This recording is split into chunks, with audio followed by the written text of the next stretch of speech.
فرمایا کہ انک لعلی خلق عظیم، ہم نے اسے خلق عظیم پر فائز کیا۔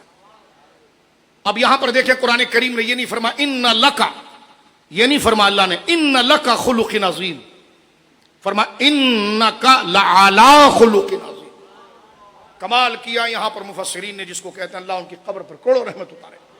یہ آیت یوں بھی ہو سکتی تھی کہ ان لک خلق عظیم، آپ کے لیے خلق عظیم ہے، لیکن لکا نہیں کہا قرآن نے، فرمایا لعلی خلق عظیم، آپ کے لیے خلق عظیم، فرمایا نہیں آپ اوپر ہیں خلق عظیم کے۔ کیا مطلب اس کا؟ انک لعلی خلق عظیم، ہم نے تجھے خلق عظیم پر بنایا، یعنی کیا مطلب؟ جو تجھے ہم نے اتنا پارسا بنایا ہے کہ جو تو کرے گا وہی اچھائی بنے گی، اور کوئی اچھا جب بنے گا جب وہ اچھائی لائے گا، فرمایا تو جو کرے گا وہی اچھائی ہوگی، تو جیسا بیٹھے گا وہی دستور بنے گا، تو جیسے دیکھے گا، جو تو جیسے برتے گا، تو جیسے بولے گا، پھر انسانیت کے لیے اچھائی کا معیار توازن وہی ہوگا۔ جناب رسول اللہ کے خلق اٹھا کر دیکھیں، سرکار کی ادائیں جو حضور نے اختیار کی، جو سنجیدہ اور باریک بین لوگ، اور بالخصوص وہ غیر مسلمین مفکرین جنہوں نے اسلام قبول کیا، فلسفے کے ماہرین اور بڑے ڈاکٹر اسکالرز، جب وہ مسلمان ہوئے ان سے پوچھا گیا کہ تم نے اسلام قبول کیسے کیا، تو ان کی بائیوگرافی پر دو باتیں مشترک ہے، انہوں نے کہا ایک تو قرآن کے رنگ کو دیکھ کر غور کر کے، اور ایک محمد کی زندگی کو دیکھ کر صلی اللہ علیہ وسلم کا۔ قرآن نے بھی ہمیں لاجواب کر دیا کہ یہ اللہ کی کتاب ہے، اور محمد عربی کی زندگی کو دیکھ کر ہم نے کہا یہ عام انسان نہیں ہے، اور اس کی زندگی بتا رہی ہے، ان کی زندگی بتا رہی ہے، یہ خدا کے نبی ہے۔ فرمایا ہم نے جب سیرت کو پڑھا، قرآن کو جب ڈیٹیل سے پڑھا، تو ہمیں اس اندھیرے میں روشنی مل گئی۔ ہائے مسلمان، تیرے پاس قرآن ہے، سب ہے، تجھے ڈھول سے فرصت نہیں ہے، تجھے سونے سے فرصت نہیں ہے، تجھے غور کرنے سے فرصت نہیں۔ تو حضور کی سیرت پر بلا مبالغہ کہوں گا لاکھوں لاکھ کتابیں لکھی گئی ہیں۔ ایسا کوئی بندہ دنیا میں آیا جس کی زندگی پر ایسی بائیوگرافی لکھی گئی ہو؟ اور میں کہنا چاہتا ہوں کہ یونیورسٹی اور مدرسے اور اسکول کے بچے بیٹھے ہیں، آپ کسی کی بھی بائیوگرافی پڑھ کر دیکھیں، اس کی زندگی کا ایک یا دو پہلو روشن ہوگا۔ جو آتھر اس کی زندگی کو لکھ رہا ہے وہ اس کی زندگی کے ایک پہلو کو لے کر چلتا ہے۔ ایسا انسان تمہیں نہیں ملے گا جس کی زندگی کا ہر پہلو روشن ہوگا، جس کی زندگی کے ہر پہلو پر گفتگو کی گئی ہے، اور وہ ایک ہی ہستی ہے جنہیں محمد رسول اللہ کہا جائے۔ کاش ہم سستی سے نکلے، غفلت سے نکلے۔ ہماری مثال اس سست کی طرح ہے جسے پیاس لگی نہیں ہے اور سامنے ٹھنڈا شربت رکھا ہے، زبردستی اس کے منہ میں انڈھیلا جا رہا ہے۔ ارے شربت نہ بھی ملے، صرف پیاس لگ جائے تو بندے کو سادہ پانی بھی شربت کا مزہ دیتا ہے۔ خدا مجھے اور تجھے حضور کو ڈھونڈنے کی پیاس لگا دے، طلب پیدا کر دے، اور یہ راتوں کی روشنی تجھے بتائے گی۔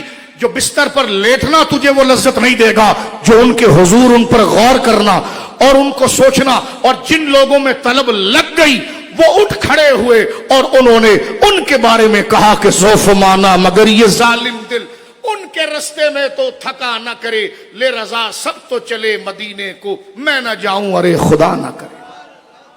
فرمایا نون والقلم وما یسطرون ما انت بنعمت ربک بمجنون وان لک لاجرا غیر ممنون وانک لعلی خلق عظیم۔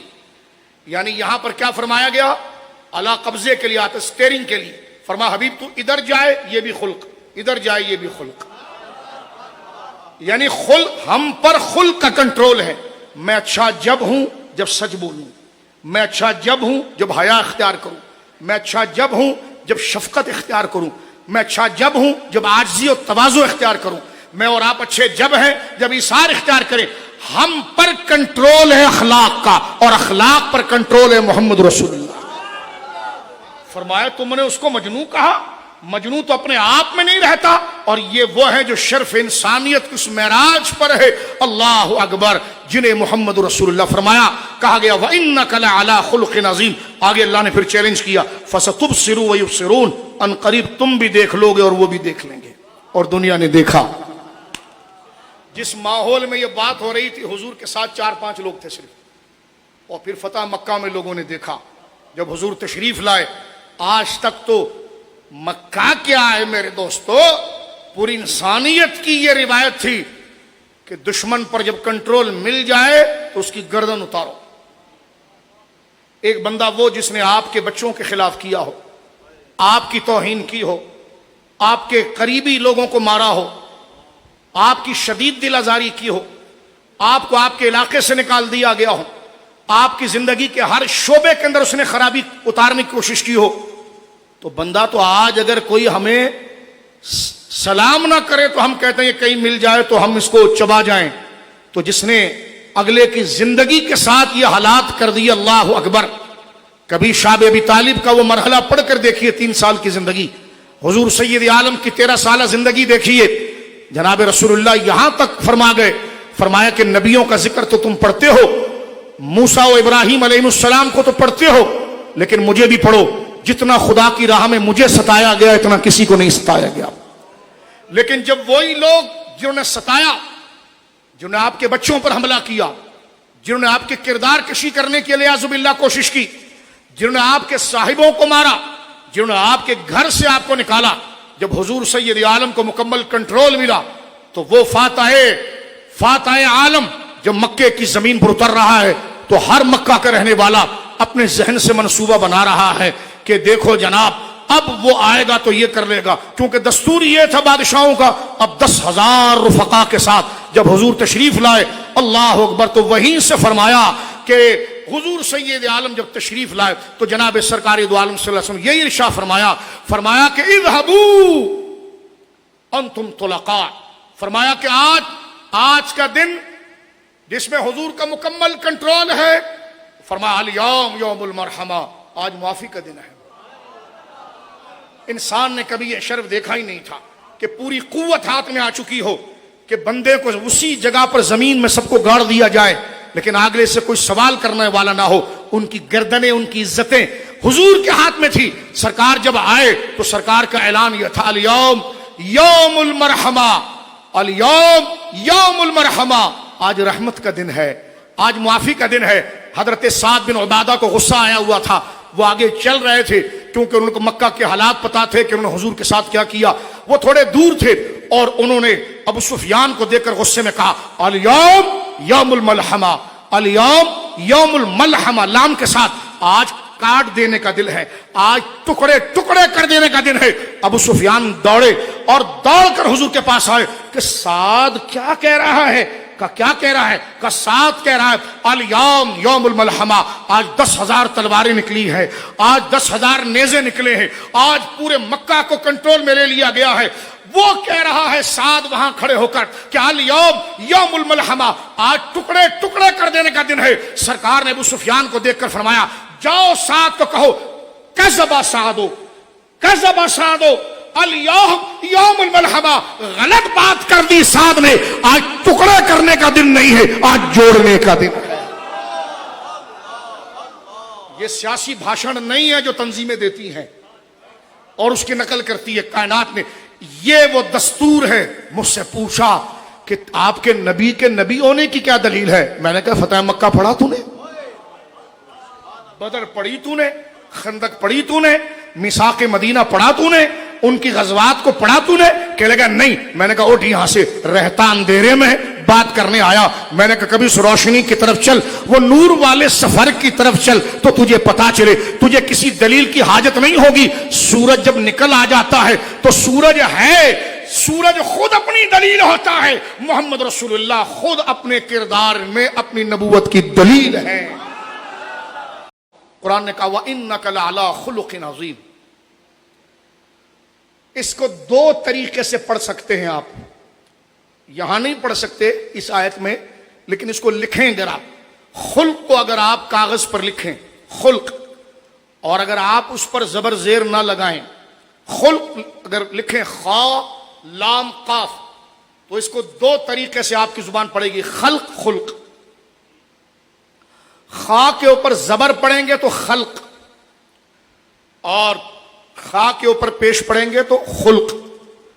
اگر آپ یہ دونوں چیزوں کے مجموعے کا نام اخلاق حسنہ ہے.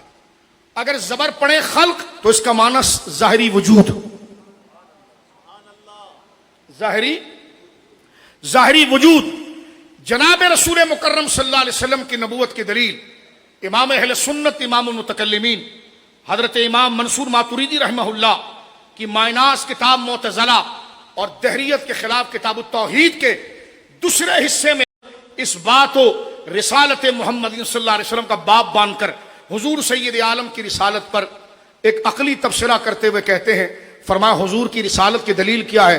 فرمایا حضور کا وجود اور بدن خود، حضور کا بدن خود. انسان جب حضور کو دیکھتا تھا نہ کوئی تو وہ حیران و شزدر، بڑے بڑے حسین عرب میں گزرے، بڑے بڑے حسین عرب میں گزرے، لیکن حضور کو اللہ نے وہ حسن دیا تھا. ابھی تعلیم کی بات نہیں ہو رہی، ابھی باطنی صلاحیتوں کی بات نہیں ہو رہی. اسکولوں میں بیٹھ کر تم امی کا معنی غلط کرتے ہو. یعنی خلق کو اگر خلق پڑھیں تو خلق کا معنی ہوتا ہے ظاہری بدن، ظاہری جسم کی بناوٹ، ظاہری وجود. حضور سید عالم کو اللہ نے ایسا ظاہری وجود مبارک عطا فرمایا کہ کئی حسین اور کئی جمیل لوگ گزرے ہیں. ظاہر سی بات ہے کسی بندے کے انسپائر ہونے کے کئی طریقے ہیں، بالخصوص دو. اصل جو سنجیدہ لوگ ہوتے ہیں جن کو عقل ہوتی ہے وہ بات اور اس کے علم سے اس کی قدر کو جانتے ہیں. لیکن ایک بندہ کتنا باصلاحیت ہے، اس کی گفتگو، اس کی ڈگری اپنی جگہ پر ہے، لیکن عقل یہ بھی تقاضا کرتی ہے اس کے لباس اچھا ہو، اس کے نین نقشے اچھے ہوں، اس کے چہرے پر جاذبیت ہو. کیونکہ پہلا تاثر ہمارا جو آپ پر پڑتا ہے وہ دیکھ کر. اس لیے اسلام کے اندر حسن کا اور اسلام کے اندر زینت کا بہت بڑا دخل ہے. ایک نمازی اگر داڑھی پھیلا کر آئے حضور کو پسند نہیں، دیوانگی ہے، میں نے کہا اپنی جیب میں رکھو. جناب رسول اللہ صلی اللہ علیہ وسلم جمعے کی تقریر فرما رہے ہیں، مسجد میں ایک شخص داخل ہوا، داڑھی بکھری ہوئی تھی. سرکار نے کہا نکل یہاں سے واپس، اور جملہ کہا کہ مسجد میں ایسی شکلیں بنا کر نہ ہو جیسے شیطان کی شکل ہوتی ہے. حضور کو حضرت جابر بن عبداللہ نے کھانے کی دعوت دی. حضور ان کے گھر گئے، دیکھا ایک بندہ دیوانہ پڑا ہوا ہے، میلے کچیلے اس کے کپڑے ہیں اور بال بکھرے ہوئے ہیں. سرکار کو جلال آیا. سرکار نے فرمایا جابر اس کے پاس اتنا پیسے نہیں کہ یہ نہائے اور اپنے کپڑا نیا نہیں لے سکتا تو اس کو دھوئے. حضور کی زندگی نفاست کے اعلیٰ معیار پر ہے، اور خود طبیعتاً نفاست یہ اللہ نے بنائی کہ کبھی بدن پر مکھی نہیں بیٹھی، مچھر نہیں بیٹھے. سرکار کے بدن مبارک پر کثرت پسینہ کے باوجود میل نہیں آیا. اور پسینے مبارکہ کے اندر تو خوشبو یہ ہے کہ اس کا ایک الگ باب ہے. جہاں اللہ نے نبوی شرف سے یہ شرف عطا فرمایا تو یہ حضور سید عالم کو نفاست. اسی لیے ہمارے وہاں سیرت کی کتابوں میں احادیث میں باقاعدہ بالوں میں تیل لگانے کا بیان، داڑھی میں کنگا کرنے کا بیان، سرما لگانے کا بیان، نہانے کا سلسلہ، یہ سب حضور کی اداؤں سے پورے چیپٹر موجود ہیں. اور میں یہاں پر آگے عرض کرنا چاہتا ہوں، جمعے کے دن غسل کر کے نماز میں آنا یہ تو امام اعظم ابو حنیفہ رحمہ اللہ کے نزدیک سنت ہے، دیگر ائمہ کے نزدیک یہ واجبات میں سے ہے. جمعے کا غسل واجبات میں سے ہے اور امام اعظم کے نزدیک تو سنت ہے. یعنی اسلام میں پاکیزگی کا اتنا دخل ہے. کپڑوں سے بھبکے آ رہے ہیں، بغل سے بھبکے آ رہے ہیں، اور وہ نماز میں اللہ اکبر پڑھ رہا ہے. علماء نے لکھا ہے اگر کسی کے کپڑے سے بدبو آئے یا پاؤں سے بدبو آئے، دوسرے نمازی کو حرج بنے، مکمل اجازت ہے امام اور انتظامیہ کے اس بندے کو مسجد سے نکالے. آگے سے اگر وہ بکواس یہ کرا اللہ کا گھر ہے، اللہ کے گھر سے نکال رہے ہو، تو تجھے اللہ کا گھر پتا ہے تو تجھے آنے کے آداب نہیں آتے. جناب رسول اللہ کا عطر لگانا، خوشبو لگانا. چاہتا ہوں جس کی عزت تھی وہاں لباس بھی پہنا، اور رب کے تیرے دل میں رب کا مقام کیا تھا غور کر لے. وہاں وضو کرتا ہے، آخر تک پاؤں ہاتھ جھٹکتا ہوا جاتا ہے. تو کہاں ہے؟ کہاں پڑا تمہیں؟ ہم سیاسی لونڈے بننے کے پیچھے تو آ گئے، لیکن محمدی غلام بننے کی ہمیں کبھی فکر نہیں ہوئی. نہ چہرے پر داڑھی، نہ لباس کا وہ حال، نہ ہماری تہذیب، نہ کوئی طریقہ. اور پھر آپ پڑھتے رہیے شفاعت پر حدیثیں. شفاعت حق ہے، لیکن جو طریقہ ہم نے اختیار کیا ہے، کیا اس طریقے سے ہم ایمان کے اندر سنجیدہ نظر آتے ہیں؟ اس پر غور کرنے کی ضرورت ہے میرے دوستو. گھر جا کر میں بھی اور آپ اس بات پر غور کریں کہ غسل کا مسئلہ جمعے کے دن اتنا اہم ہے. یہ نہیں کہ آپ فجر میں غسل کریں اور جمعہ ظہر کے ٹائم پر ہو رہا ہے، یعنی دوپہر میں ہو رہا ہے. علماء نے لکھا ہے جمعے کے غسل کا مطلب یہ ہے کہ آپ نے جب غسل کیا ہو تو یہ بندہ غسل کرتا ہے تو وضو خود بخود ہو جاتا ہے، تو وہ غسل کا وضو اس کی نماز تک باقی رہے. یہ ہے اصل میں سنت. یہ نہیں کہ فجر میں غسل کیا ہے تو دوپہر میں جا رہا ہے، درمیان میں کئی دفعہ وضو ٹوٹ گیا. کیا مطلب ہے کہ اتنے قریب آ کر غسل کرو کہ غسل کیا اور مسجد پہنچا، جب چہرہ تازہ رہے گا، جب نہاتا ہے بندہ تو چہرہ تازہ ہو جاتا ہے، طبیعت میں نگہت آ جاتی ہے، ایک نکھار آ جاتا ہے. اور اس انداز میں جب وہ مجمع میں جائے گا تو جمعے کا دن جنازے کا دن نہیں ہوتا، عید کا دن ہوتا ہے. لوگ اس کے چہرے کو دیکھ کر خوش ہو رہے ہوں گے، وہ اس کے چہرے کو. ہم جاتے اس انداز میں کہ ہوائیاں اڑی ہوئی ہے تو وہ دل میں بغض پیدا کرتا ہے، محبت نہیں پیدا کرتا. تو روح اور حکمت دین ہی کو ہم نے تباہ کر دیا. چپل کہاں اتار رہے ہیں، آ کیسے رہیں، بیٹھ کیسے رہیں. لیکن میرے آقا کریم علیہ الصلوۃ والسلام، اللہ اکبر، آپ صوفیہ کے عمل کو دیکھیے پاکیزگی اور شرافت کے حوالے سے. تو خلق اور خلق کا معنی ہے ظاہری جسہ.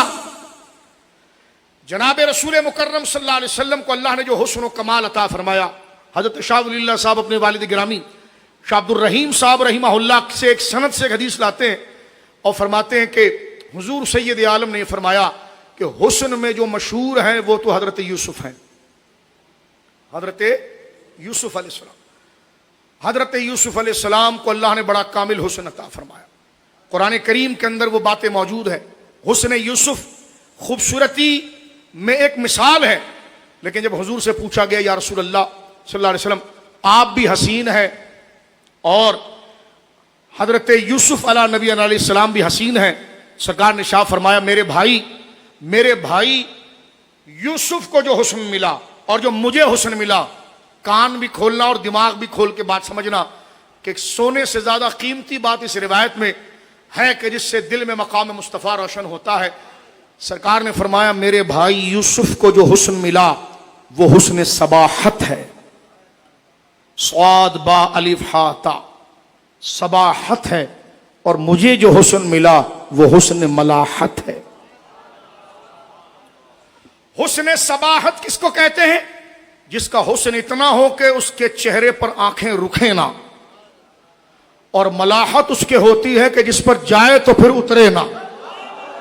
فرمایا یوسف صباحت پر ہے، میں ملاحت پر ہوں. امام احمد رضا کہتے ہیں حسن یوسف پہ کٹی مصر میں انگشت زنا، سر کٹاتے ہیں تیرے نام پہ مردان عرب. حضرت یوسف علیہ السلام کا واقعہ یہ ہے کہ زلیخا نے اپنی سہیلیوں سے کہا کہ میں یوسف کو جس کا تانا تم مجھے دے رہے ہو تو وہ کتنا حسین ہے میں تمہیں بتاتی ہوں. میں اسے اس دروازے سے گزاروں گی، لیکن شرط یہ کہ تم یہ پھل لے کر ساری میری سہیلیاں کھڑی ہو جاؤ اور چھری لے لو. اور شرط اس میں یہ کنڈیشن کہ جب یوسف آگے سے گزرے تو چھری تمہارے پاس ہوگی ایک ہاتھ میں، پھل ہوگا دوسرے ہاتھ میں. تم نے پھل کو کاٹنا ہے چھری سے، لیکن پھل کی طرف نہیں دیکھنا ہے، یوسف کے چہرے کو دیکھنا ہے. انہوں نے کہا جو ٹھیک ہے. قرآن کہتا ہے کہ جیسے یوسف علیہ السلام دروازے سے نکلے اللہ نے وہ حسن عطا فرمایا تھا آپ کو کہ جیسے ہی ان کی نظریں حضرت یوسف کے چہرے پر پڑی تو پھل ان کے ہاتھ سے گر گیا. اب وہ اپنے انگلیوں پر چھریاں چلا رہی تھی اور انگلی یہاں زخمی ہو کر کٹ رہی تھی، لیکن حضرت یوسف کے حسن میں وہ اس قدر موہ اور مبتلا ہو گئی کہ احساس ادھر چلا گیا، یہاں چھری سے انگلی کٹ رہی ہے، درد محسوس نہیں ہو رہا. میری ماں سیدہ عائشہ نے کہا کہ انہوں نے تو یوسف کو دیکھا تھا تو اتنی فرط محبت میں آئی کہ پھل گر گیا اور انگلی کٹ گئی.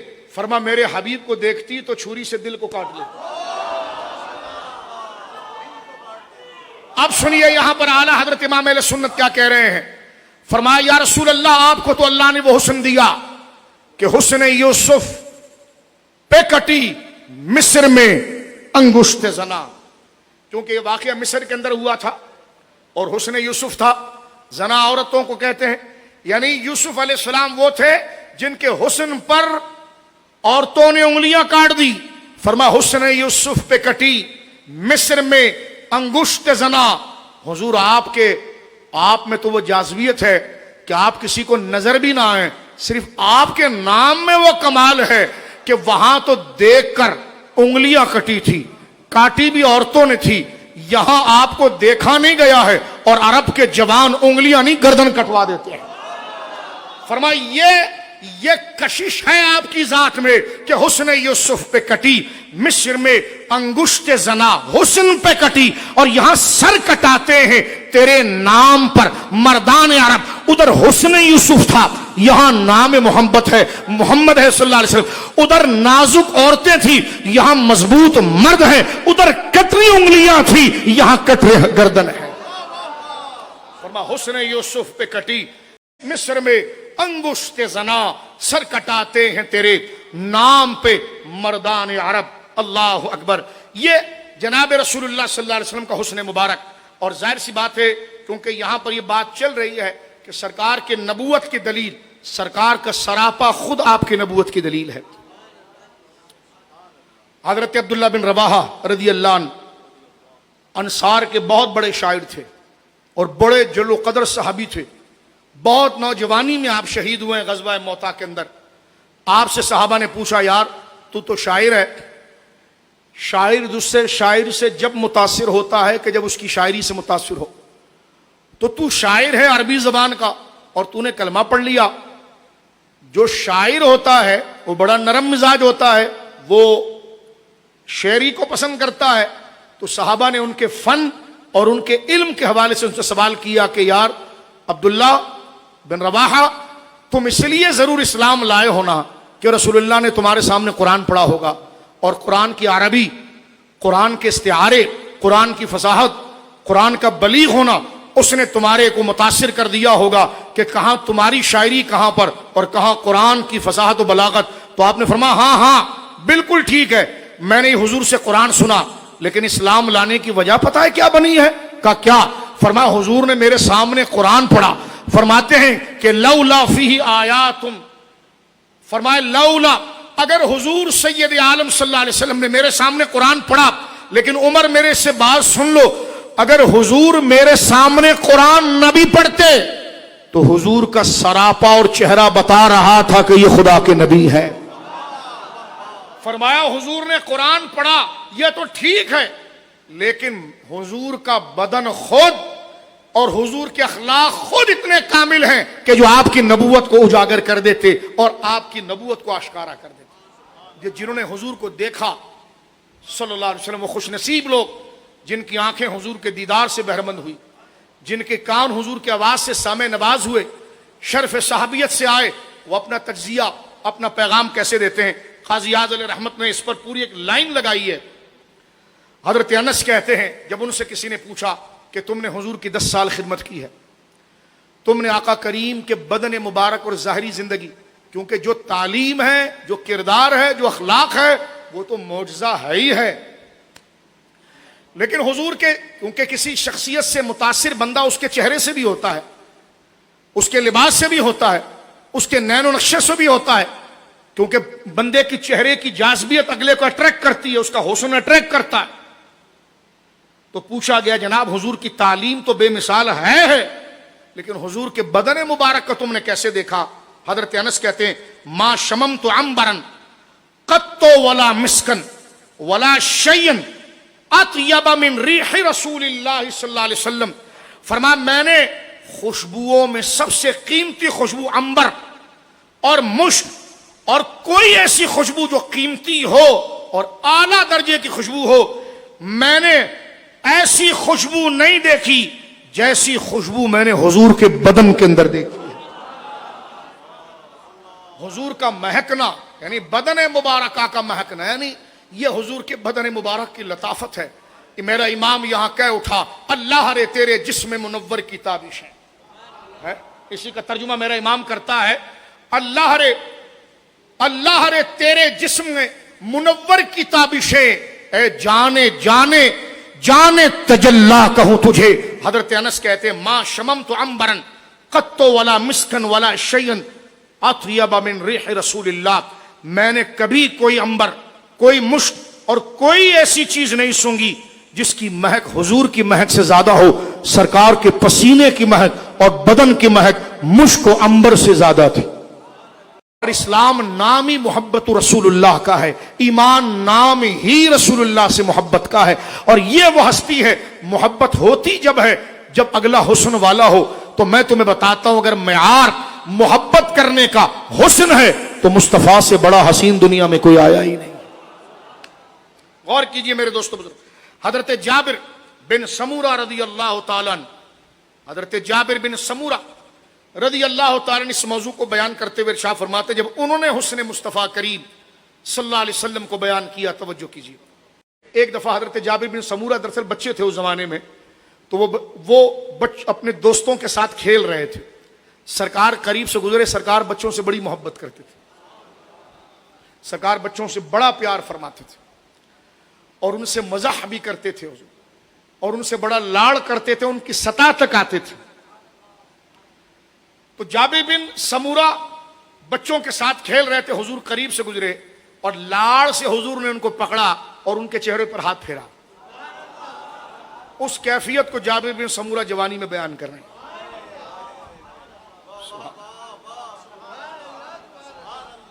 فرماتے ہیں ان رسول اللہ صلی اللہ علیہ وسلم مسح خدہ قال فوجدت لیدہ بردا وریحا. جو عاشق تھے وہ کیسے تھے؟ حضرت عبداللہ بن عمر کے بارے میں ہم نے شفا میں پڑھا کہ جب وہ حضور کی قبر شریف کے سامنے سے گزرتے تو اتنا روتے ایسا لگتا تھا کہ ان کی جان چلی جائے گی. ان رسول اللہ صلی اللہ علیہ وسلم مسح خدہ، کہتے ہیں کہ ایک روز حضور علیہ الصلوۃ والسلام نے اپنے مبارک ہاتھ میرے چہرے پر پھیرے.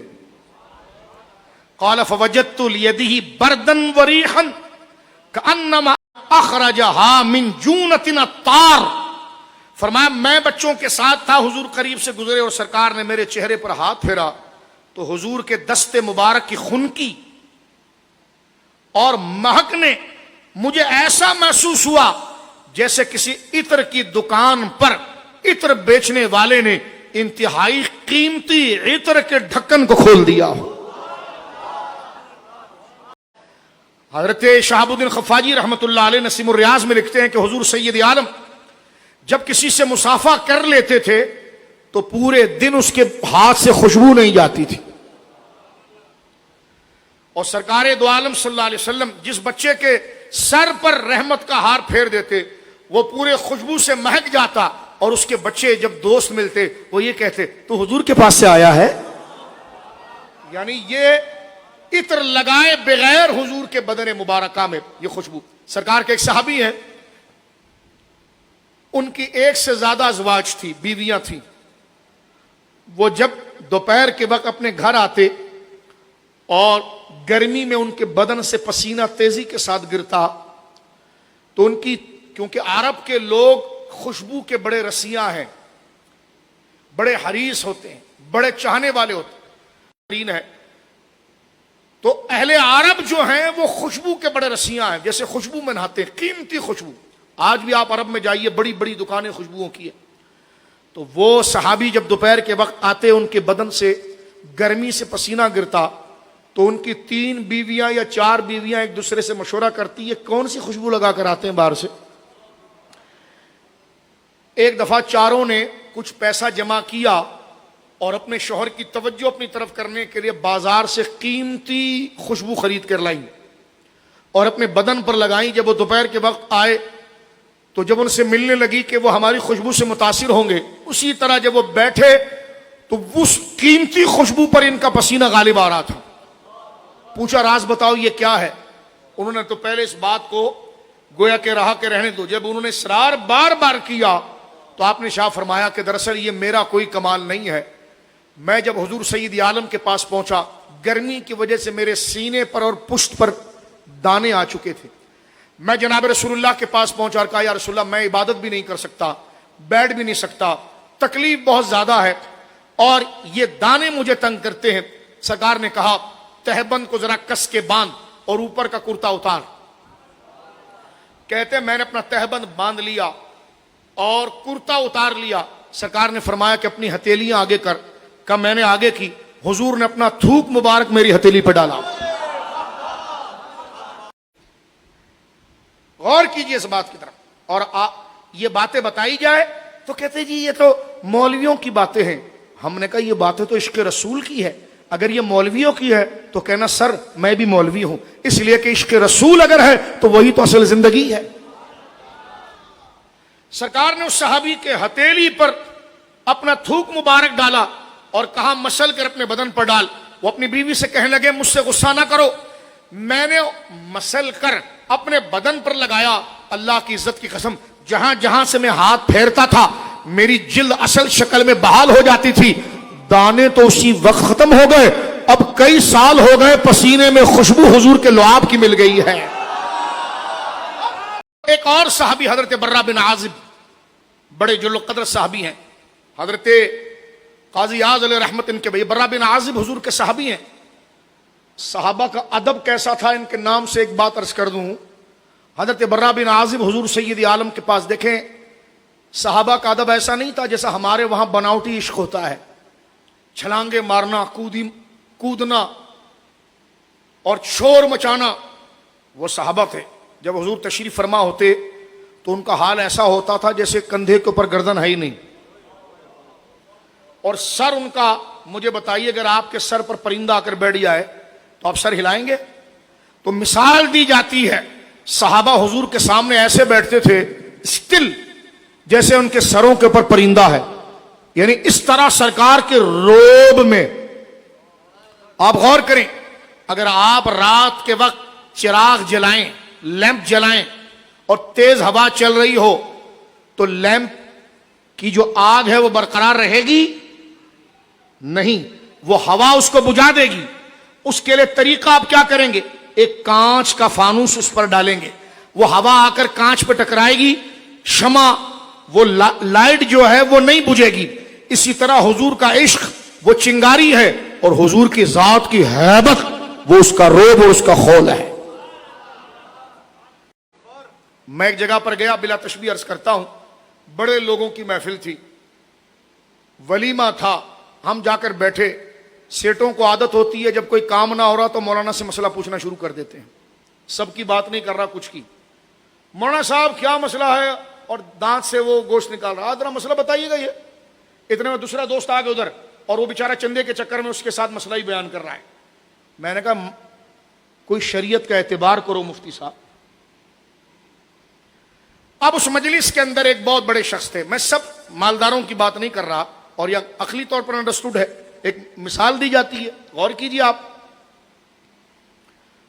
انہوں نے ہم سے مسئلہ پوچھا حضور سید عالم کے علم مبارک کا, علم غیب پر ایک مسئلہ پوچھا. مجھ سے حضور علیہ الصلوۃ والسلام کا علم اور حضور کا علم صلی اللہ علیہ وسلم یہ حضور کے اوصاف میں اعلیٰ ہے. آداب محبت رسول ایسے ہے, اعلیٰ حضرت سے پوچھا گیا ایک مجلس میں حضور کا ذاتی نام محمد صلی اللہ علیہ وسلم جب آئے, بار بار آئے تو کیا کریں؟ آپ نے فرمایا بار بار آئے ہر دفعہ درود پڑھنا شرف ہے, سستی کرنا انتہائی محرومی ہے, غیر ضروری سمجھنا اسلام سے نکل جائے گا. جن کے نام کے آداب یہ ہیں جناب محمد الرسول اللہ, آواز آ جائے صلی اللہ علیہ وسلم. مجھ سے کہنے لگے جناب مولانا صاحب حضور کے علم غیب کے حوالے سے ذرا اس کا بتائیے, وہ فلاں واقعہ حدیث میں کیسے ہے؟ کھانا لگا نہیں تھا, میں نے وہ واقعہ شروع کیا تو سیٹھ صاحب کے موبائل میں گھنٹی بجی, اٹھانے لگے تو میں نے موبائل پکڑ لیا اور موبائل پیچھے کیا. میں نے کہا بات مکمل ہوگی حضور کے ذکر کی, بعد میں تیری بزنس ڈیلنگ ہوگی. بات یہ کوئی میں ڈانٹ نہیں رہا, نہ تعلی کر رہا ہوں, علماء کو کرنا چاہیے یہ چیز. حدیث شریف مکمل سنا دی اور بعد میں نے کہا کہ معذرت چاہتا ہوں حضرت میں, کیونکہ اگر آپ کی بزنس ڈیلنگ ہوتی تو آپ اس کو سائلنٹ رکھتے یا بند کرتے. آپ نے حضور کی حدیث سنی, بات آپ نے مجھے حضور کے شرف کی پوچھی ہے, تو یہ نہیں ہو سکتا کہ بات حضور کی چل رہی ہے اور بیچ میں تو کسی سیٹیے سے بات کرے, یا تو سوال کسی اور سے کرنا, کیونکہ ہمارے پاس ہے بخشش کے لیے کچھ نہیں, ایک ہی چیز ہے اور وہ احترام مصطفیٰ ہے. وہ احترام مصطفیٰ, یہ کسی پر طنز کے لیے نہیں کیا میں نے. یہ کسی کو ڈانٹنے کے لیے نہیں کیا، ایک ایگزامپل دی ہے۔ حضرت برہ بن عازب رضی اللہ عنہ، یہ وہ صحابی ہیں، ان کو ایک دن خیال آیا کہ حضور سے میں کچھ پوچھوں، ایک دن خیال آیا کہ میں حضور سے کچھ پوچھوں۔ چلے گئے سرکار سے پوچھنے کے لیے۔ حضور سید عالم صلی اللہ علیہ وسلم منبر پر گفتگو فرما رہے تھے۔ وہ مسجد میں داخل ہوئے اور سیڑھیوں پر ہی ان کو حضور کی آواز آئی تو وہ ڈر گئے، کانوں میں آواز آئی تو روب طاری ہو گیا، خاموشی سے جا کر بیٹھ گئے۔ اس دن انہوں نے حضور سے کچھ نہیں پوچھا اور دل میں کہنے لگے کل پوچھوں گا۔ دوسرے دن گئے تو حضور تقریر تو نہیں فرما رہے تھے صلی اللہ علیہ وسلم، صحابہ کے ساتھ بیٹھے تھے، لیکن وہ مجمع میں پہنچے تو خوف طاری ہو گیا کہ حضور بیٹھے، تو وہ خاموش ہو گئے۔ روزانہ دل میں سوچ کر آتے تھے کہ آج پوچھوں گا آج پوچھوں گا۔ آپ کو پتا ہے سال گزر گیا، سامنے آتے گھبرا جاتے، اور گھبراہٹ کیا تھی؟ یہ اللہ کے محبوب اعظم ہے، ان کو قرآن رحمت للعالمین کہتا ہے، ان پر درود خدا بھیجتا ہے، جبریل ان کے پاؤں کو چومتے ہیں۔ اپنے مرتبے کو دیکھ کر ایک سال گزر گیا۔ ایک دن آقا کریم ہے، شفیق ہے، مہربان ہے، سرکار خود آگے بڑھے اور برہ بن عازب کے کندھے پر ہاتھ ڈال کے فرمایا برہ بتا بھی تو صحیح، پوچھنا کیا چاہتا تھا؟ حضرت برہ بن عازب سے جب پوچھا گیا حضور سید عالم کے حسن مبارک پر، کیونکہ سرکار کا سراپا جو ہے وہ حضور سید عالم صلی اللہ علیہ وسلم کے نبوت کی دلیل ہے، تو جنہوں نے دیکھا ہے وہ بتاتے ہیں۔ حضرت برہ کہتے ہیں ما رأیت من ذی لمۃ فی حلہ، ما رأیت من ذی لمۃ من فی حلۃ حمراء احسن من رسول اللہ صلی اللہ علیہ وسلم۔ ایک دن حضور تشریف لائے، سرکار دو عالم صلی اللہ علیہ وسلم کے بال مبارک 3 طریقے سے ہوتے تھے۔ موت لے کے آ جاتی زندگی مدینے میں، موت سے گلے مل کر زندگی میں مل جاتا، وہ خرام فرماتے میرے دیدہ او دل پر، دیدہ میں فدا کرتا صدقے میرا دل جاتا۔ دل پہ جب کرن پڑتی ان کے سبز گنبد کی، اس کی سبز رنگت سے باغ بن کے کھل جاتا۔ حضرت مولا کائنات سے پوچھا گیا کہ حضور کے بال مبارک کیسے تھے؟ آپ فرماتے نہ بالکل سیدھے تھے نہ بالکل گنگرالو تھے، کیونکہ صرف سیدھے ہو جائیں یہ بھی حسن نہیں ہے، یعنی کمال نہیں، اور گنگرالو ہو جائیں یہ بھی نہیں۔ فرمایا وہ سیدھے بھی تھے اور خم والے بھی تھے، یعنی حسن کا دونوں حصہ تھا۔ اب سنیے یہاں پر کیا فرماتے ہیں، سرکار کی زلفیں دراز تھی، یعنی بال کندھوں کے قریب آئے ہوئے تھے، لمبی زلفیں تھی، اور اس دن حضور نے سرخ رنگ کا جبہ پہنا تھا۔ حضرت برہ بن عازب کہتے ما رأیت من ذی لمۃ، میں نے کسی کی لمبی زلفوں کو فی حلۃ حمراء، سرخ لباس پہنا ہوا، احسن من رسول اللہ، حضور سے زیادہ خوبصورت کسی کو نہیں دیکھا۔ بال خود ایک حسن ہے، انسان کے لیے بال خود ایک حسن ہے، اور پھر کپڑے کی رنگت خود ایک حسن ہے۔ تو بال بھی حضور کیسے ہیں جو نظر آ رہے ہیں، اور کلر بھی حضور نے وہ پہنا ہے جو اگلے کو اٹریکٹ کر دے، یعنی سرخ رنگ کا۔ فرمایا ما رأیت من ذی لمۃ فی حلۃ حمراء، میں نے کسی حسین شخص کو جو لمبی زلفوں میں ہو اور لال جوڑے میں ہو، حضور سے زیادہ حسین میں نے کبھی نہیں دیکھا۔ حضرت ابو ہریرہ کہتے ما رأیت شیئا احسن من رسول اللہ، سیدنا ابو ہریرہ نے زندگی گزاری حضور کے ساتھ، فرماتے میں نے حضور سے زیادہ خوبصورت کسی کو نہیں دیکھا۔ کأن الشمس تجری فی وجہہ، یوں لگتا تھا جیسے سورج آپ کے چہرے میں چل رہا ہے۔ وَإِذَا ضَحِكَ، اللہ اکبر، اب جملہ سنیے، فرماتے وَإِذَا ضَحِكَ يَتَلُؤْلَؤُ فِي الْجُدُرِ، حضور جب مسکراتے تھے تو حسن ایسا ہوتا جیسے دیواریں روشن ہو رہی ہیں۔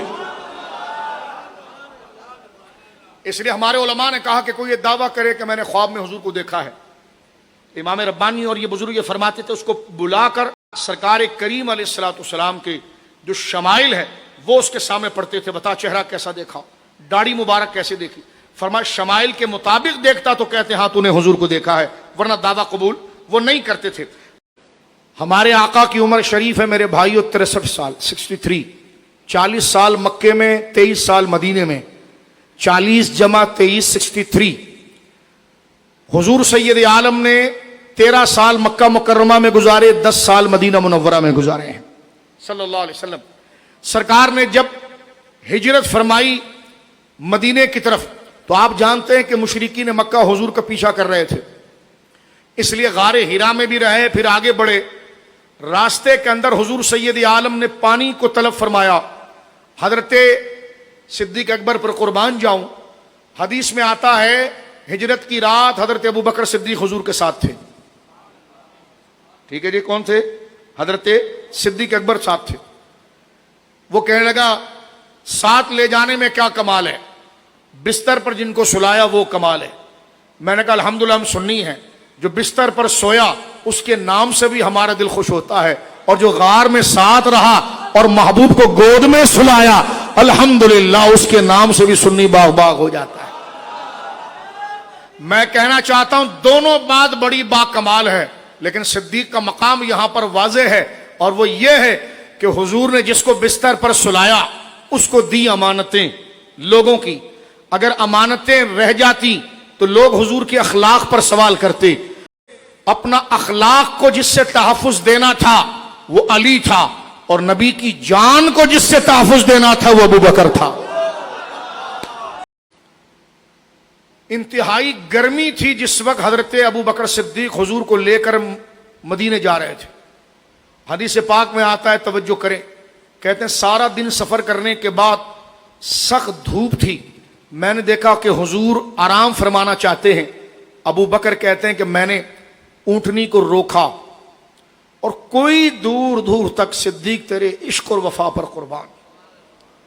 کہتے ہیں دور دور تک کوئی گھنا درخت نہیں تھا جس کا سایہ ہوتا اور میں حضور کے لیے بستر لگاتا. کہتے کیکر کے درخت کی کچھ جھاڑیاں تھی جس میں گرمی اور روشنی نتھر کر آ رہی تھی، لیکن کچھ سایہ بھی تھا. میں جلدی سے گیا، اپنے ہاتھوں سے زمین کو ہموار کر کر چادر بچھائی اور حضور سے کہا یا رسول اللہ آپ تشریف لائیے. سرکار لیٹ گئے. چل چلاتی سخت دھوپ ہے، اور کہتے ہیں جیسی حضور لیٹے تو حضور سونے لگ گئے، اور خود کھلی بھری ہوئی دھوپ میں بیٹھ کر حضور کو دیکھ رہے ہیں. کہتے حضور جتنی گہرا سوتے تھے مجھے اتنی لذت آتی. آپ سمجھے میں کیا کہہ رہا ہوں؟ ایک ہی جھاڑی تھی جس کے نیچے تھوڑا سا سایہ تھا، اس میں حضور کو سلایا، اور ابو بکر دھوپ میں بیٹھے ہیں سامنے اور حضور کو دیکھ رہے. حدیث کے الفاظ ہیں بخاری میں، کہتے ہیں حضور جتنا سکون سے سوتے تھے نا تو گرمی جلا رہی ہے بدن کو ابو بکر کے. لیکن فرماتے ہیں جب حضور کے چہرے پر میں تسلی اور تسکین دیکھتا تو مجھے خوشی ہوتی. سرکار جب اٹھے تو کچھ دودھ میرے پاس تھا. اب دودھ ظاہر سی بات ہے گرم ہو چکا تھا، تو میں نے کہا حضور میں اسے ٹھنڈا کرتا ہوں. میں نے کسی برتن میں پانی ڈالا اور اس پانی میں دودھ ملا کر اس کو ہلایا تاکہ دودھ کی گرمی ختم ہو جائے. خود کچھ نہیں پیا، خود کچھ نہیں کھایا، وہ دودھ لا کر حضور کی خدمت میں پیش کیا. اس کو ابو بکر کہتے ہو. بڑے بڑے وفادار آئے، لیکن رسول اللہ کے ان یاروں کی طرح کوئی وفادار نہیں آیا. ایک ولی ہے جسے پتا ہے رسول اللہ کے بستر پر سونا جان دینا ہے، لیکن وہ کہتا ہے جناب میرے لیے سب سے خوشی کی بات تھی. ایک ہی ابو بکر ہے کہ رسول اللہ کے ساتھ جانا اپنے سارے کنبوں کو کٹوا دینا ہے. فرمایا اس سے بڑی کیا خوشی ہوگی کہ میں حضور کے ساتھ چلوں اور حضور کے نام پر میری ساری خاندان قربان ہو جائے. یہ یہاں بھی عشق و وفا ہے، وہاں بھی عشق و وفا ہے. سنی تو قربان ہے کہ دونوں کو اپنی آنکھوں میں بسایا ہوا. اب جب تھوڑا آگے نکلے نا تو ایک جگہ آتی ہے، جو مدینے گیا ہے ذرا اپنے دماغ کو تازہ کر لے. ایک مقام آتا ہے مقام قدید، اس کو قدید بھی پڑھتے ہیں، قاف بڑا قاف دال یا دال. اس وقت مدینہ منورہ سے یا مکہ مشرفہ سے جب بندہ مدینے آتا ہے یا مدینے سے مکہ جاتا ہے تو یہ روڈ جو ہے یہ شار ہجرہ ہے. اسی راستے سے حضور نے ہجرت کی تھی. اس گورنمنٹ نے اس روڈ کو وہاں پر بنایا جہاں سے ہم آتے جاتے ہیں. راستے میں باقاعدہ بورڈ لگے، اصفہان کا بورڈ آئے گا، مکہ قریب آ رہا ہوگا تو اس سے تقریباً یوں سمجھ لیجئے کہ 1-1.5 گھنٹے کے قریب ایک بورڈ آتا ہے قدید، ہائے ہائے، بس اسی بورڈ کے قریب اگر ہو جائیں اور اگر آپ کا چہرہ مکے کی طرف ہو تو دائیں طرف بالکل یہی وہ جگہ ہے۔ سیرت کی کتابوں میں مختصر کرتا ہوں، سرکار جب آئے تو وہاں ایک جھونپڑا تھا۔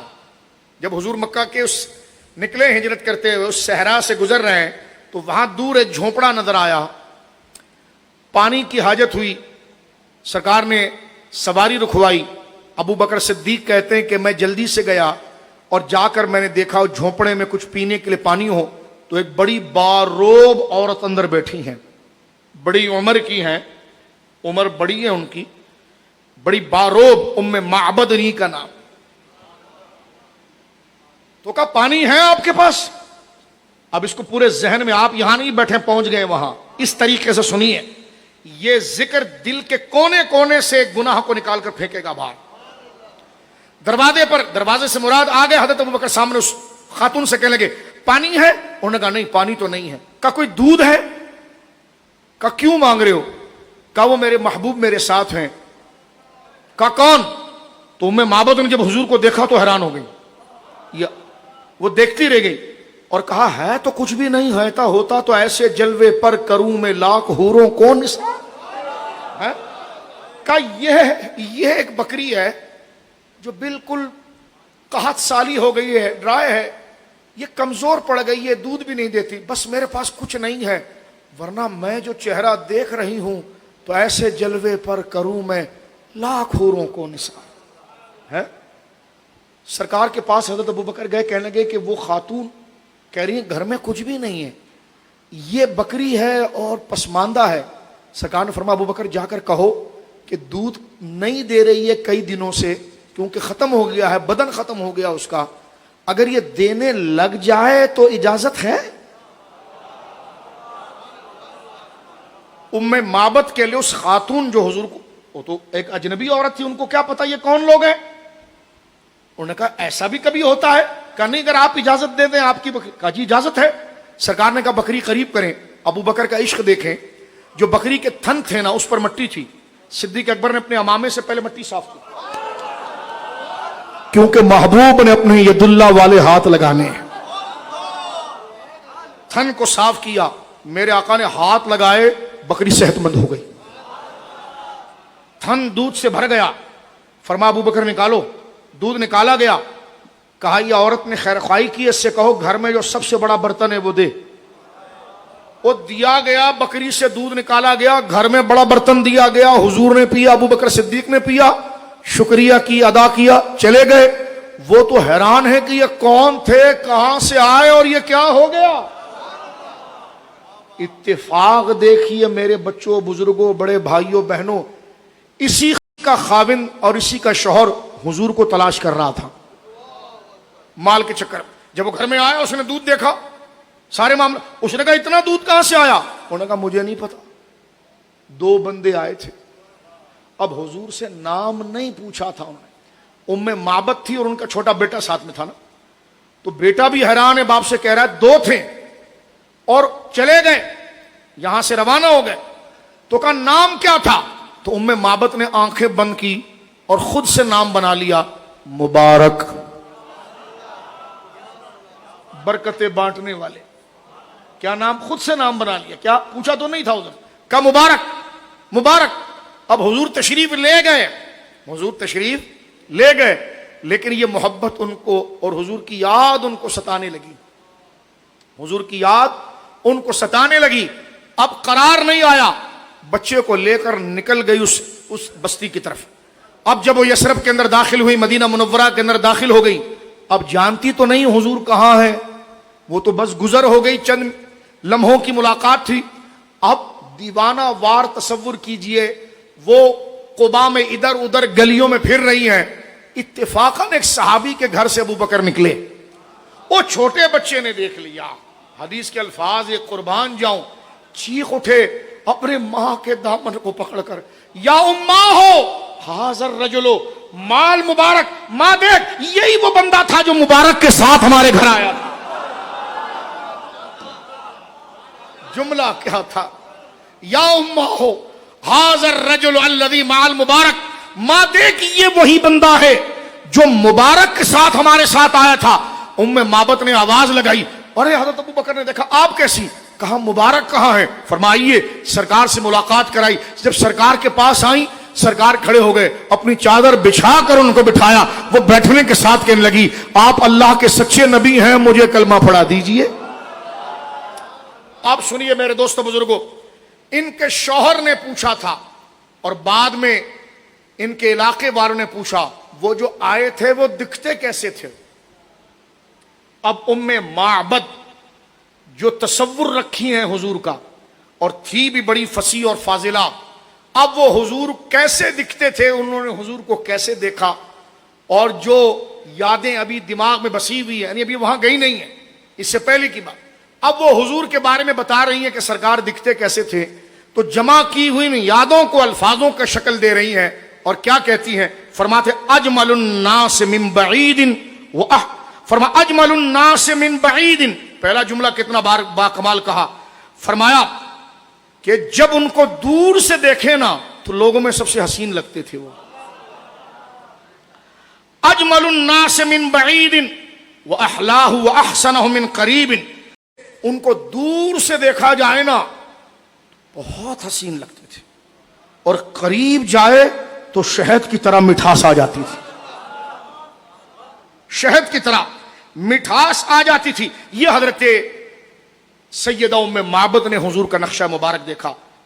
شفا شریف کے اندر موجود ہے، سرکار مولا کائنات سے کسی نے پوچھا، اور یہ مشکل ترین سوال پوچھا کہ حضور دکھتے کیسے تھے؟ اس کو کون نبھا سکتا ہے کہ حضور کیسے دکھتے تھے؟ حضرت مولا کائنات کیونکہ شمائل کے استاذ ہیں، حضور کے سراپا کو بیان کرنے والوں میں امامت کا درجہ رکھتے ہیں، آپ فرماتے ہیں حضور کے بارے میں، قال علی ابن ابی طالب فی آخر وصفی لہو، فرمایا حضور کیسے دکھتے تھے؟ فرمایا کہ من رآہ بداہتن ہابہ ومن خالتہ معرفتن احبہ۔ مولا علی فرماتے ہیں اپنے شاگردوں سے جب پوچھا گیا کہ حضور دکھتے کیسے تھے، فرمایا کبھی کوئی شخص اچانک حضور کو دیکھتا تو ڈر جاتا تھا، ہیبت زدہ ہو جاتا تھا، اور فرمایا جب حضور سے میل جول رکھتا اور آپ کی پہچان لگتا تو پھر کہتا کہ میرا محبوب اس سے بڑا کوئی ہے ہی نہیں۔ موٹی عقل ہو اور علی کی اس بات کو نہ سمجھ پائے تو مولا علی نے اپنے ایک اور جملے میں حضور کا سراپا بیان کیا ہے۔ آپ سے جب پوچھا گیا، سئل علی ابن ابی طالب، حضرت مولا علی سے پوچھا گیا کیف کان حبکم لرسول اللہ صلی اللہ علیہ وسلم، بہت مشکل سوال ہے، فرمایا کہ آپ لوگ حضور سے محبت کیسی کرتے تھے؟ یہ حضرت علی سے سوال ہو رہا ہے۔ اللہ نے حضور کی محبت کو فرض کیا ہے، اور آپ لوگ حضور سے محبت کیسے کرتے تھے؟ اس کا جواب میں کہتا ہوں علی کے سوا کوئی نہیں دے سکتا تھا۔ مولا علی جواب کیا دیتے ہیں ذرا غور کرنا، یعنی حضور کے مقام کو بالکل ہمارے احساس کے قریب لا کر بتاتے ہیں کہ اب بھی اگر اپنے دل کے اندر چنگاری بھڑکانا چاہتا ہے ان کے دیدار اور عشق کی تو سن۔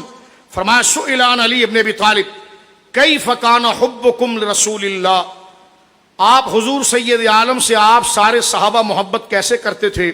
فرمایا توجہ ادھر رکھنا، ادھر ادھر نہیں دیکھنا، فرمایا کانا واللہ احب الینا من اموالنا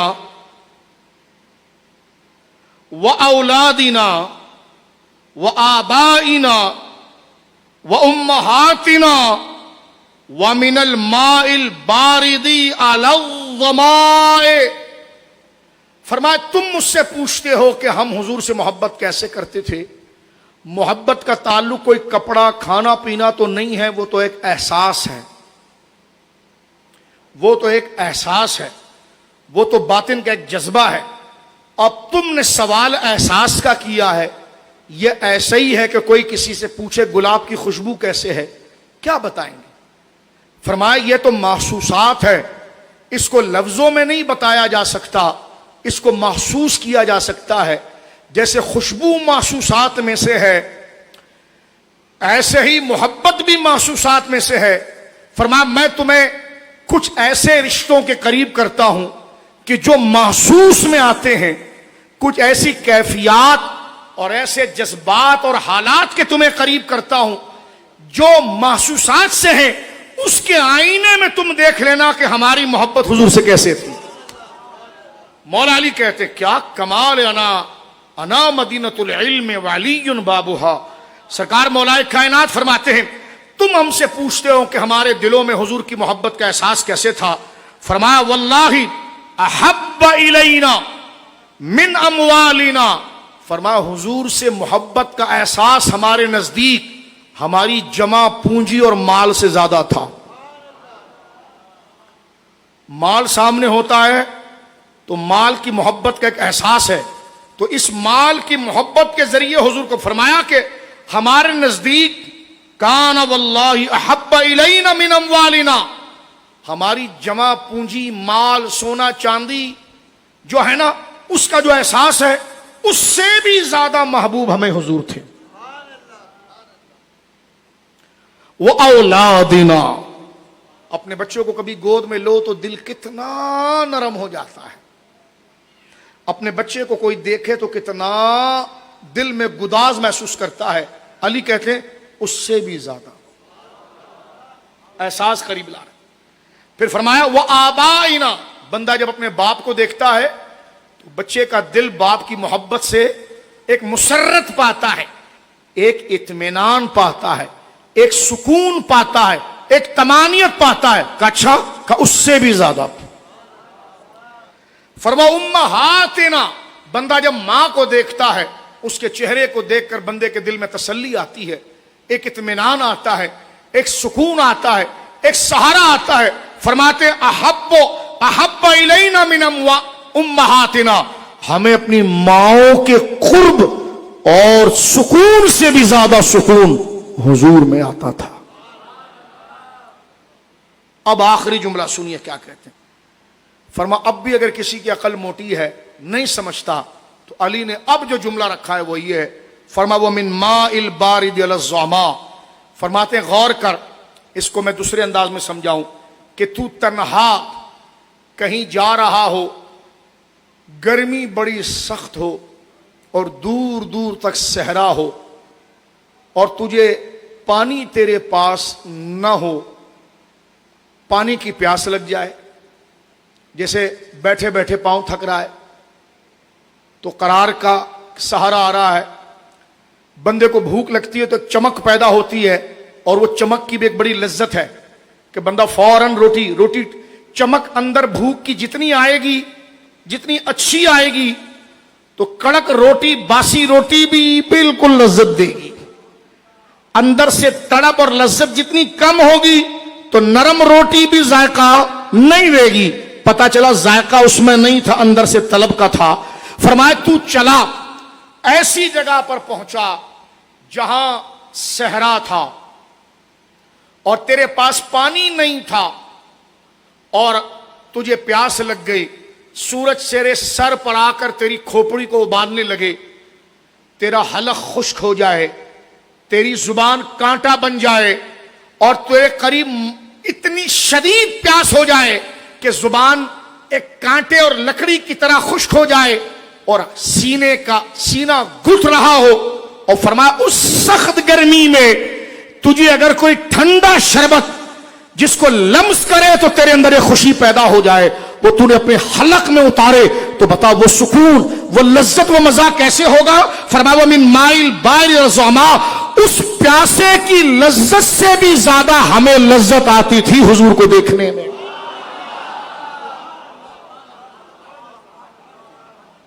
یہ سرکار مولا کائنات شیر خدا رضی اللہ تعالیٰ نے مقام مصطفیٰ کریم صلی اللہ تعالیٰ علیہ وآلہ آلہ وصحبہ بارک وسلم کو بیان فرمایا، اور قرآن کی اس آیت پر بحث ختم ہوتی ہے جو سورہ نور میں ہے کہ اللہ نور السماوات والارض، اللہ زمین اور آسمان کو منور کرنے والا ہے۔ مثل نور ہی کا مشکات، اللہ کے نور کی مثال ایسے ہے جیسے طاق، گاؤں دیہات میں چراغ دیوار کے اندر ایک سوراخ کر کے طاق میں رکھا جاتا تھا، وہ جو ہولو بنا ہوا ہے اس کو مشکات کہتے ہیں، طاق کہتے ہیں۔ قرآن کیا مثال دے رہا ہے؟ فرما اللہ کے نور کی مثال بھائی لیس کمثلہ شیء، پھر مسئلہ نوری ہی. ادھر ہے لیس کمثلہ شیء، ادھر ہے مسئلہ نوری ہی. خیر بڑی ذوق بات ہے. فرمایا مسئلہ نوری ہی کمشکات، اللہ زمین اور آسمان کو روشن کرنے والا ہے، اور اس کے نور کی مثال ایسے ہے جیسے ایک طاق فیہا مصباح، اور اس میں چراغ جل رہا ہو. اور المصباح فی الزجاجہ، اور وہ چراغ بڑے صاف اور شفاف کانچ کے اندر ہو. اس کانچ میں چراغ ہے اور وہ دونوں طاق کے اندر ہیں. طاق ہے، طاق میں چراغ ہے، چراغ پر فانوس ہے. طاق کو کہتے ہیں مشکات، چراغ کو کہتے ہیں مصباح، اور کانچ کے فانوس کو کہتے ہیں زجاجہ. اللہ فرما رہا ہے مثل نوری کمشکات، اللہ کے نور کی مثال ایسے کہ جیسے ایک طاق ہے، فیہا مصباح، اس میں چراغ ہے. المصباح فی الزجاجہ، اور چراغ ایک فانوس میں ہے. الزجاجہ، اور وہ جو کانچ چڑھا ہوا ہے نا فانوس پر، وہ اتنا چمکیلا ہے کأنہا کوکب دری، فرمایا وہ ایسے ہے جیسے روشن ستارہ نہیں ہوتا، ایسا کانچ چمک رہا ہے. یہ کیا باتیں ہو رہی ہیں؟ یہ قرآن کیا باتیں کر رہا ہے؟ طاق ہے، طاق میں چراغ ہے، چراغ پر کانچ کا فانوس ہے، اور وہ کانچ اتنی شفاف ہے کہ وہ ستاروں کی طرح چمک رہی ہے.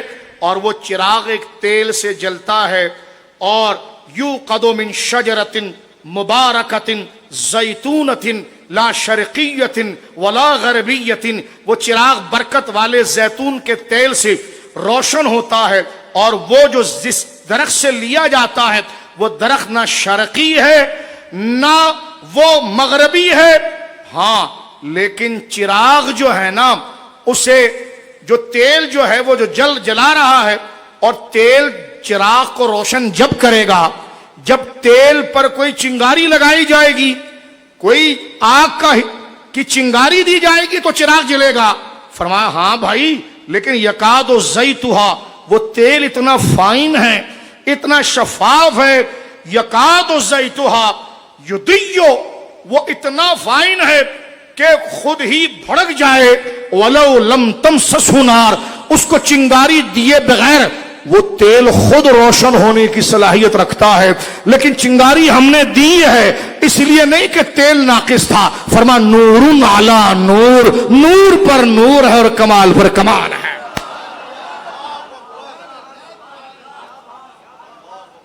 صحابہ کہتے ہیں یہ حضور کا بدن بیان ہو رہا ہے.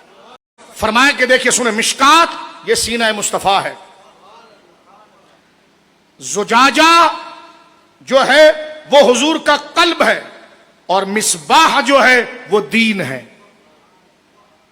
مصباح جو ہے وہ دین ہے. وہ شجر مبارک سے مراد حضرت ابراہیم ہیں، ان کی اولاد ہیں. اور وہ شرقی نہیں ہے، غربی نہیں ہے، یہودی نہیں ہے، نصرانی نہیں ہے. اور ادھر جو فرمایا گیا کہ وہ تیل اس قدر شفاف ہے کہ وہ خود بھڑک اٹھے. فرمان نبی پاک کی خوبیاں، اخلاق، کمال، باطن اتنا روشن ہے کہ اسے وحی کی چنگاری نہ بھی لگے وہ اپنی نبوت خود ظاہر کر دے گا. لیکن وحی کا اثر لگ کر جو اس کو ظاہر کیا تو وہ ناقص نہیں تھا. نور علی نور، یہ نور پر نور تھا، یہ خدا کا فضل تھا. اللہ کی سرتاب قدم شان ہے یہ، انسان نہیں انسان، وہ انسان ہے یہ. قرآن تو ایمان بتاتا ہے انہیں، ایمان یہ کہتا ہے میری جان یہ ہے. رب فرماتا ہے تم مجنون کہتے ہو میرے حبیب کو. نون والقلم وما یسطرون ما انت بربک بمجنون.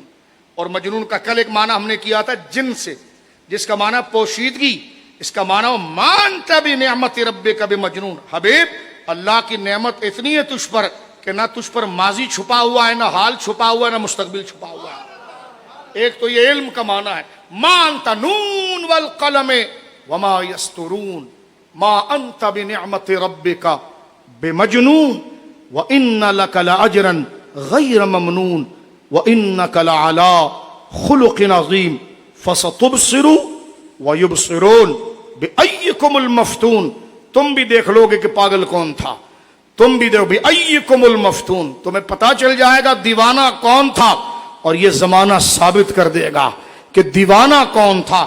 فرمایا کہ بأیکم المفتون ان ربک هو اعلم بمن ضل عن سبیلی، بے شک آپ کا رب ہی خوب جانتا ہے کہ کون اس کی راہ سے ہٹا، وَهُوَ أَعْلَمُ بِالْمُهْتَدِينَ، اور وہی ہدایت یافتہ لوگوں کو خوب جاننے والا ہے۔ اللہم ارنا الحق حقا وارزقنا اتباعہ وارنا الباطل باطلا وارزقنا اجتنابہ، وآخر دعوایا ان الحمد للہ رب العالمین۔